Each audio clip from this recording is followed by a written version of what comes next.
Hi!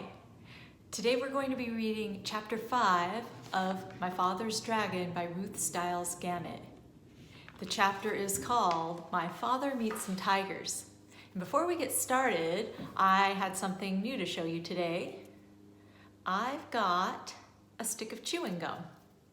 And if you remember, Elmer put some chewing gum in his knapsack before he left for Wild Island. And today, we're going to see the chewing gum reappear, and he may be using it for something. So we'll get ready to read the story and find out how he uses the chewing gum.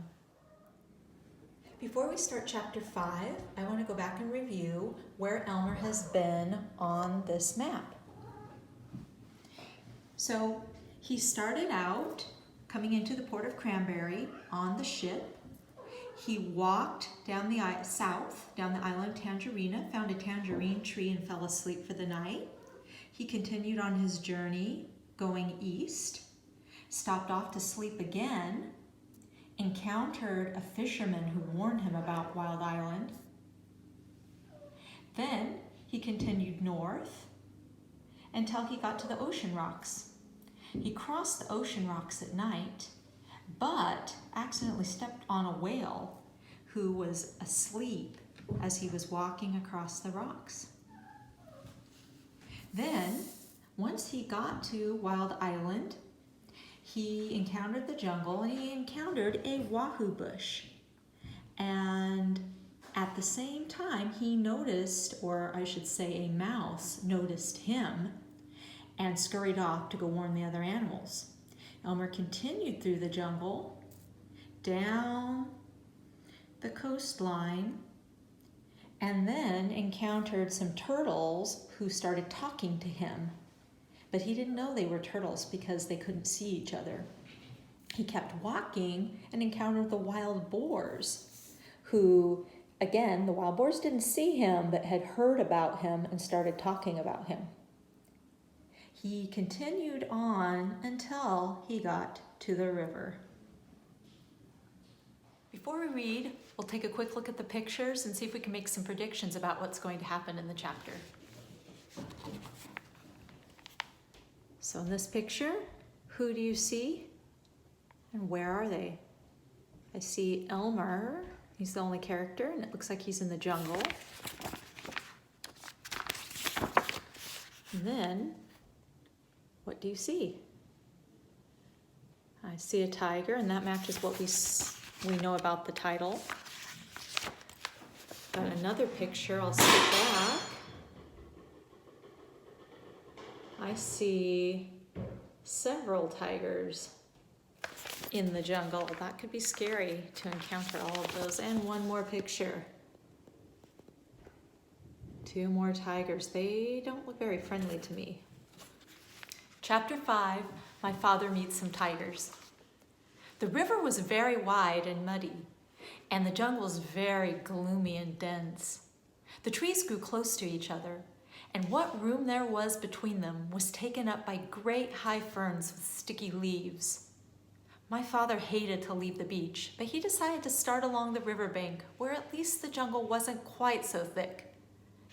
He ate 3 tangerines, making sure to keep all the peels this time, and put on his rubber boots.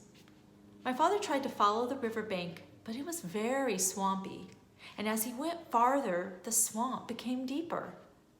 When it was almost as deep as his boot tops, he got stuck in the oozy, mucky mud. My father tugged and nearly pulled his boots right off. But at last, he managed to wade to a drier place.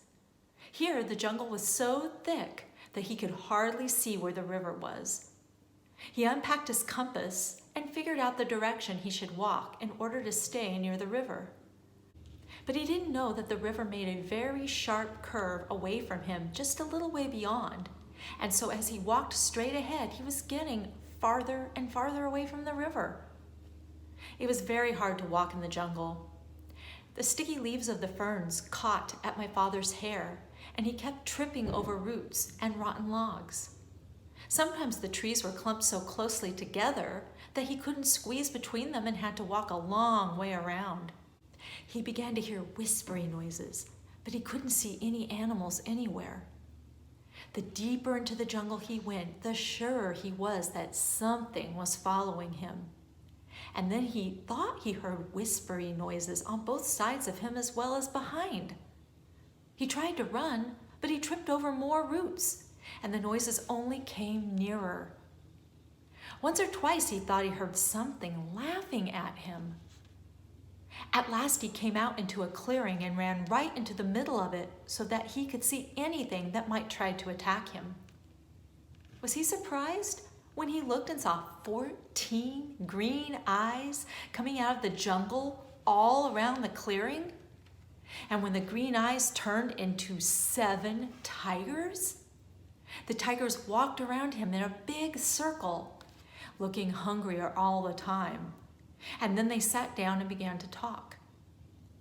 "I suppose you thought we didn't know you were trespassing in our jungle." The next tiger spoke. "I suppose you're going to say you didn't know it was our jungle." "Did you know that not one explorer has ever left this island alive?" said the third tiger. My father thought of the cat and knew this wasn't true. But of course, he had too much sense to say so. One doesn't contradict a hungry tiger. The tigers went on talking in turn. "You're our first little boy, you know. I'm curious to know if you're especially tender."